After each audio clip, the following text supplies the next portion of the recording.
this is fun. I'm glad we're doing this. This is the first and probably the last Tampa Comedy Festival. No, because no, but then we will. I think we'll have a good time because, like I said, you know, there's so many different ways to do comedy. So it's fun that we and you know, variety especially doesn't get as much play in the comedy club. So like I said, it's gonna be a lot of fun when you know, because you're here for the first night. You can say you were the virgins at the Tampa Bay Comedy Underground Festival. You broke your cherry. All right, so this first gentleman is a very funny guy. He's one of our locals here. Great guy, works all over, up and down the state. Please welcome to the stage, Brian Gregory. Thank you. Let's hear it for Carol. Come on. I got to tell you something. I hope she doesn't mind me saying this. I was thinking, boy, Carol's really nice looking and everything like that. But when I saw how clumsily she handled the phallic symbol, I said to myself, okay, forget about asking her out. I'm sorry, Carol. Anyway, my name is Brian Gregory, born and bred Louisville, Kentucky. I'm sure you can tell by the accent, right? Actually, right out of Louisville, Hog Holler, Kentucky is where I'm from. I've only been here about a week. It's a freaking joke. You're from New York, for Christ's sake. Jesus Christ. I know, she's looking at me going like this. She's going, what the fuck is Al Pacino doing on stage at Snappers? This guy's fucking movie career must really be in the dump. I gotta tell you. Okay. So anyway, my name is Brian Gregory. It's not the name I started out with in life. A lot of comics do that. They change their name. It's hard to tell the ethnic background of every comic you see based on their, name. Here's the way you tell, based on their material. For example, guy gets on stage, says he never gets laid, he's Jewish. He tells you he always gets laid, he's Italian. He doesn't remember the last time he got laid, he's Polish. And of course, if he was drunk the last time he got laid, he's Irish. And that's the way you tell the comics apart. And by the way, of course, I am Italian. Thank you very much. Thank you very much. Okay, I got to say a few things that have been bugging me, some new things I want to say. Number one is, one of the comics you'll see later today, I did a show Monday night at the Dunedin Brewery. Anybody ever been there, Dunedin Brewery? Okay, yeah. Let me ask you something. I'm looking up on the chalkboard and it's got peach mango ale. You know what I'm saying? Apricot strawberry ale. And this was the first question. When the fuck did beer lose its balls? Am I right, guys? I mean, come on. Sam Adams, Jerry Wheat, you ladies are behind this. Please, stay out of my beer and stick to your wine and your fruity drinks, pina coladas, whatever. Ladies, get the hell away from my beer. Thank you. And I gotta say something. I know a lot of people are, kind of prejudiced against, people who don't understand English, Spanish people, blah, blah, blah, this and that. And I love the Spanish. I love all races. But I'm prejudiced against people who can't understand English. I don't care if they're from the Ukraine. I don't care if they're from Italy, my paisans. I don't care if they're from Mexico. If you can't understand what the frig I'm saying, I'm out of a job. And Mexicans I hate in particular, and I hope I don't insult any of the kitchen staff. I do love Spanish people. Thank you. Grew up all my life with Puerto Ricans, Colombians, Dominicans, being from New York. But I'll tell you what irritates me about the Mexicans. Their favorite song is about a friggin' cockroach, for Christ's sake. La cucaracha, a dirty, filthy, germ-carrying bug. You know what I'm saying? What's the matter, Jose? Singing to a woman wasn't an option? Thank you. Okay, I gotta do this about the cell phone. Okay, because the cell phone is something, I see a lot of older people in the audience, really driving me crazy. You know what I'm saying? Every time I try to turn up the music, when I've got the headphones on, you get the message on the screen. Prolonged listening to loud music at high levels will permanently damage your hearing. What is this friggin' thing, my mother? She used to tell me the same thing when I was 14, listening to the Doors. What's next? Eat your spinach. Do your homework. Oh, okay, I guess not a lot of people listen to loud music in this audience. Okay. How many guys smoke cigars in the audience? Cigar smokers? Oh, good, thank God I could do this joke. I could never smoke a cigar. You know why? Let's face it, It looks like you've got a black man's dick in your mouth and you're sucking on it for prolonged periods of time. Am I right? But you actually smoke cigars. Yeah, but I better not do the tattoo joke. Okay, I'm going to do the tattoo joke.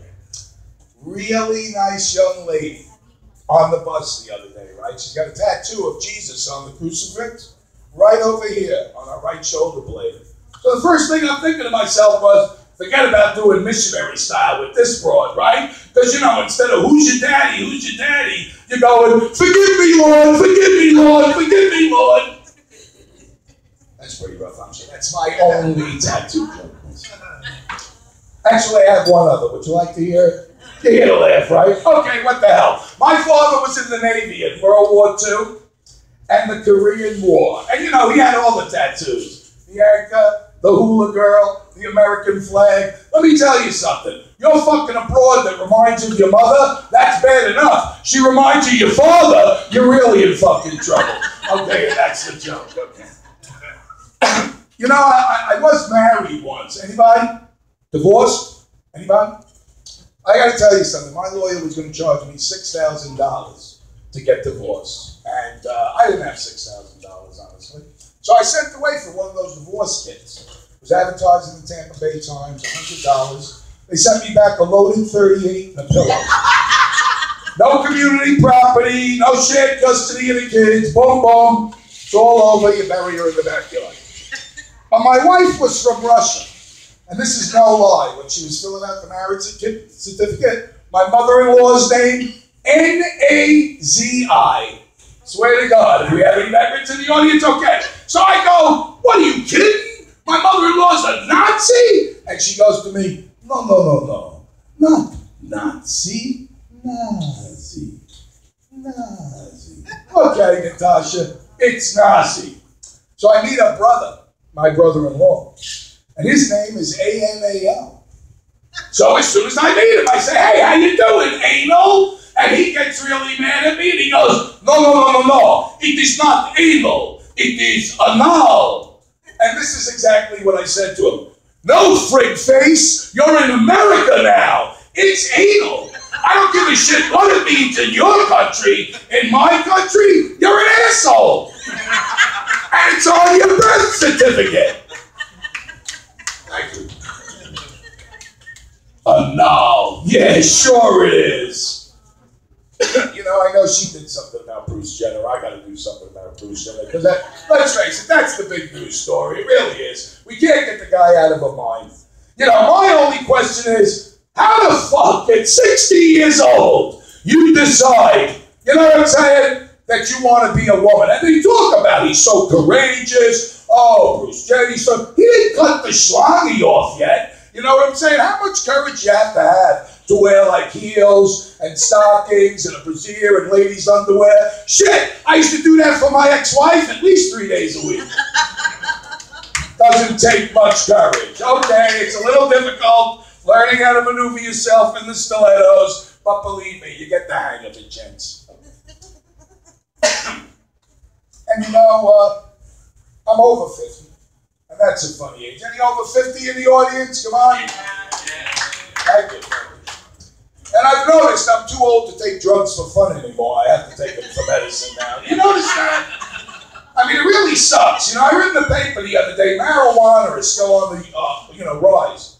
A lot of teenagers using it. I feel sorry for these kids nowadays. I say, what do you get for $20 nowadays for weed? 2 seeds and a twig?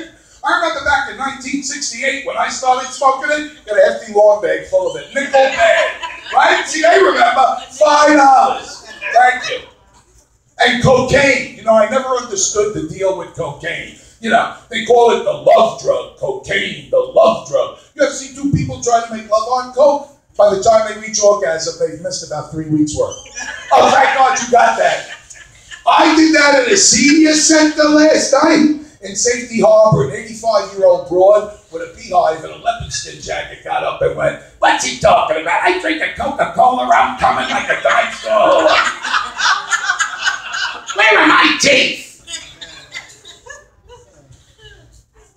Okay, you know, I do have to say this. I've tried to work out. I mean, everybody can see I'm a little overweight. little overweight. Anyway, I've been trying to work out on the treadmill, and I got to admit, for a smoker, I'm in pretty good shape because the treadmill has this like graph on it, and it tells you based on your heart rate and your pulse how strong your heart is. And sure enough, I'm registering, and I'm over 50. I'm about 55. So I'm registering like the heart strength of a person between 35 and 40. And I notice when I see these commercials for sex drugs, whatever they are, Viagra, whatever, they always say at the end, consult your physician to make sure that your heart is healthy enough to even have sex. Well, yeah, I know my heart is healthy enough, but unfortunately, nothing below my navel has operated properly since 1987. So unless I can stick my heart into the girl's vagina, she's not having an orgasm. And that's my time. Thank you very much.